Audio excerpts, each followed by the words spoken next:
So I'm going to talk to you throughout this about choices. Choices that we make as individuals, whether we're in education, whether we're lucky enough to be in work, or any aspect of our life, because we all have choices and we need to really think about the choices that we make and so many opportunities that arise. But actually choices aren't always a given. And I was at an event not that long ago and a lady stood up and presented and explained that they had resided at this prestigious boarding school, and I was, oof, wow, that is absolutely amazing. And it made me think about the impact that we have as individuals in the way we speak to people, the stories that we tell, and the way that we interact pretty much every day. So with a lot of thought, I decided to include this slide because my mum didn't have a choice, because if you found yourself pregnant in the 1960s, in certain parts of the country, your baby was taken away from you and you had no choice and you would never see that child again. So this is where I resided for the early years of my life, at the part of the Catholic Rescue Society. But fortunately for me, there were lots of other people in the 60s who couldn't have children of their own, who were only ever so grateful to take care of someone else's and do probably the most special thing at all, but is to love a child like it was their own. So these wonderful parents, Nora and Keith, that were amazing to me, gave me loads of choices.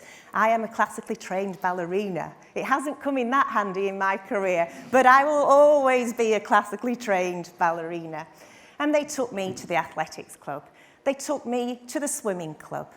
It was me that decided I preferred playing out round the back of Townley Hall, but that was my choice. But what I always made sure is that I always went to school, because for many people, education is a luxury and it is a privilege.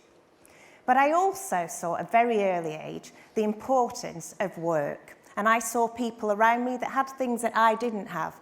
And I had to decide whether I wanted those things or not. So I started off in a fruit stall. It was called trucking. You set up the fruit and veg in the morning. I was off then playing netball, doing a cross country and going back at the end of the day to tidy up the stall for £3.50 a week. And I thought that was great.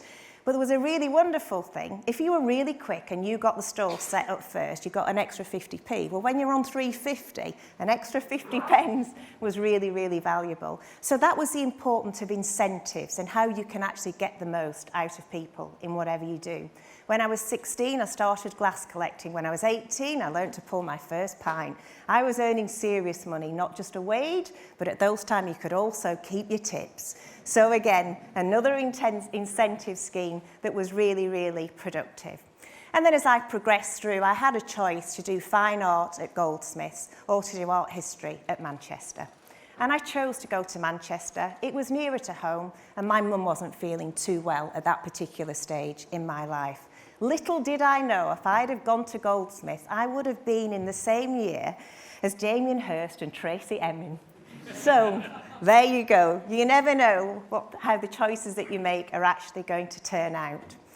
When I'd finished glass collecting at Smackwater Jacks, I used to go on to W.H. Smith, because then that was the beginning of the DIY trade, and you could get a shift that was actually working, stacking the shelves overnight. I learned so much there and had a really wonderful time.